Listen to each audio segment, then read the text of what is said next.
नमस्कार प्रिय विद्यार्थियों, आपका मेरे YouTube चैनल हृदय स्टडी पॉइंट पर मैं आपका हार्दिक स्वागत करता हूं। जैसा कि आप सबको विदित है कि हम निरंतरता के साथ अब मेरे चैनल पर रचनाकारों के जीवन परिचय को पढ़ रहे हैं, जिसमें मैंने आपको पिछली वीडियो में सूरदास व भूषण के जीवन परिचय को से आपको अवगत करवाया तथा जीवन परिचय को किस प्रकार लिखा जाता है उस विधि से भी आपको अवगत करवाया।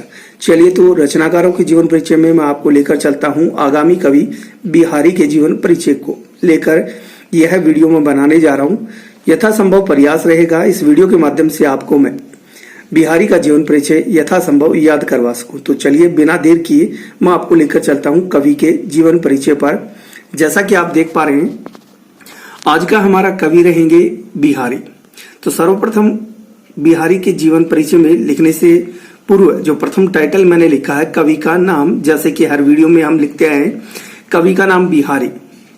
जन्म वर्ष व स्थान, तो देखिएगा विद्यार्थियों, इनके जन्म के संबंध में बताया जाता है कि इनका जन्म ग्वालियर के निकट बसवा नामक ग्राम में हुआ, सन 1595 में हुआ माना जाता है। एक बार पुनः दोहराना चाहूंगा कि कवि बिहारी का जन्म ग्वालियर के निकट बसवा नामक ग्राम में 1595 में हुआ माना जाता है। ज्ञात रहे विद्यार्थियों, इनके पिता के नाम के संबंध में कहा जाता है कि इनके पिता का नाम केशव राय बताया जाता है। इनका जीवन वृत्त किस प्रकार रहा, कहा जाता है बिहारी अपने जीवन के प्रारंभिक दिनों में निम्बार्क संप्रदाय में दीक्षित होकर राधा कृष्ण की भक्ति करते रहे, परंतु जब एक बार उन्होंने आमेर के राजा मिर्जा जयसिंह को एक छोटे से दोहे के माध्यम से सावचेत किया। अर्थात कहा जाता है कि मिर्जा राजा जयसिंह हैं, जब एक बार अपनी नवोडा रानी के रूप सौंदर्य में इतने खो चुके थे कि वो समस्त राजकीय कार्यों को भूल चुके थे, तब बिहारी ने उनके दरबार में उपस्थित होकर अपने एक दोहे के माध्यम से उन्हें सावचेत किया। तो राजा ने उनकी काव्य प्रतिभा को पहचान कर उन्हें अपनी राज दरबार में राजकवि का स्थान प्रदान किया। इनकी जो प्रमुख रचनाएं हैं, रचनाओं के बारे में लिखा गया है कि बिहारी द्वारा रचित कृतियों में सिर्फ एक ही कृति का उल्लेख मिलता है, वह है सतसई। सतसई के संबंध में कहा जाता है कि बिहारी ने इसमें लगभग 719 दोहों की रचना की है। विशेष तथ्य देखिएगा, काव्य सृजन में अर्थात काव्य की रचना करने में अर्थ विस्तार, कल्पना की समाहार शक्ति, यानी कि दो विशेषताएं मूलतः अर्थ विस्तार और कल्पना की समाहार शक्ति के विलक्षण समावेश होने के कारण सतसई की प्रशंसा में उक्त कथन या दोहा कहा जाता है, जो इस प्रकार है। सतसैया के दोहरे जो नावक के तीर देखन में छोटे लगे, घाव के करे गंभीर। अर्थात विद्यार्थियों कि सतसई कृति के जो दोहे हैं वह बिल्कुल नावक की जो नाव होती है और उसके जो पतवार होते हैं, जो बिल्कुल देखने में छोटे लगते हैं परंतु कार्य बहुत बड़ा करते हैं। अर्थात नाव को चलाने वाले पतवार देखने में बड़े छोटे होते हैं परंतु उनका कार्य अर्थात नदी को पार करवाना जैसा कार्य बहुत बड़ा होता है। ठीक वैसे ही सतसैया के जो दोहे रचे गए हैं वो छोटे छोटे दिखने में छोटे हैं परंतु उनकी अर्थ गंभीरता इतनी अधिक है कि वह बहुत बड़ा कार्य कर देते हैं। इसलिए सतसई के दोहों की प्रशंसा में ये रचा गया दोहा है। चलिए तो आगे लेकर चलता हूं। उपरोक्त विशेषताओं के कारण, यानी कि कवि की उपरोक्त विशेषताएं यथा अर्थ विस्तार, कल्पना की समाहार शक्ति, अर्थ गंभीरता, उपरोक्त विशेषताओं के कारण रीतिकालीन कवि बिहारी को उपमा दी गई है गागर में सागर भरने वाली कवि की। अर्थात यहाँ प्रश्न अगर बने तो किस प्रकार पूछा जा सकता है कि वे कौन से कवि हैं जिन्हें गागर में सागर भरने वाला कवि कहा जाता है। तो याद रहे बिहारी को गागर में सागर भरने वाला कवि कहा गया, क्योंकि कारण है क्योंकि कवि ने अपने काव्य में अर्थ विस्तार, अर्थ गंभीरता, कल्पना की समाहार शक्ति, इन जैसी विशेषताओं को इस प्रकार प्रयोग किया कि उन्होंने गागर अर्थात मटके में सागर को समा दिया है। अर्थात बहुत कम कहकर भी बहुत ज्यादा उन्होंने बताने का प्रयास किया है। तो चलिए आगामी देखते हैं मृत्यु। ज्ञात रहे विद्यार्थियों, इनकी मृत्यु के संबंध में कहा जाता है कि इनकी मृत्यु सन 1663 में हुई।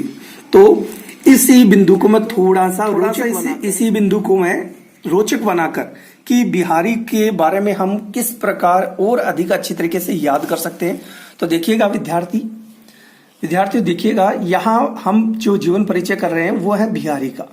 ज्ञात रहे बिहारी के संबंध में बांके बिहारी, अगर मैं बात करूं बिहारी के साथ एक शब्द जोड़ देता हूं बांके, तो बांके बिहारी कहा जाता है हमारे आराध्य देव श्री कृष्ण को। और श्री कृष्ण गवाले थे, श्री कृष्ण एक गवाले थे, अर्थात उन्हें गाय चराना बड़ा अच्छा लगता था। तो याद रहे गवाले से तात्पर्य मेरा है कि बिहारी का जन्म, गवाले से तात्पर्य हो जाएगा ग्वालियर, अर्थात बिहारी का जन्म स्थान कौन सा बताया गया है, ग्वालियर। और इन्हीं श्री कृष्ण को एक अन्य नाम केशव के नाम से जाना जाता है। तो इनके पिता का नाम भी अच्छी तरीके से याद रखा जा सकता है कि इनके पिता का नाम केशव राय था। एक बार पुनः दोहराना चाहूंगा, बिहारी से तात्पर्य हो जाएगा बांके बिहारी, और बांके बिहारी कहा जाता है श्री कृष्ण को। यहाँ इस एक शब्द को जोड़ लेने पर हमारे कई कंसेप्ट क्लियर हो जाते हैं। पहला कंसेप्ट तो ये क्लियर हो जाएगा कि बांके बिहारी अर्थात श्री कृष्ण गवाले थे, तो अर्थात बिहारी का जन्म ग्वालियर में हुआ। और श्री कृष्ण का अन्य नाम क्या था, केशव राय, अर्थात इनके पिता का नाम क्या बताया जाता है, केशव राय बताया जाता है। इसके साथ ही साथ हमें एक और चीज याद करने का अवसर मिल जाता है इन्हीं एक बांके बिहारी शब्द से। देखिएगा, बांके बिहारी श्री कृष्ण को कहा जाता है। और ज्ञात रहे कि बिहारी ने किनकी भक्ति की थी, तो राधा कृष्ण की भक्ति की थी।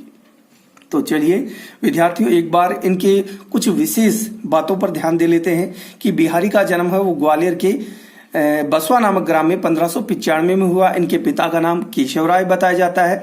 और ये आमेर के राजा मिर्जा राजा जयसिंह के दरबार में राज दरबारी कवि बनकर आश्रय में रहे।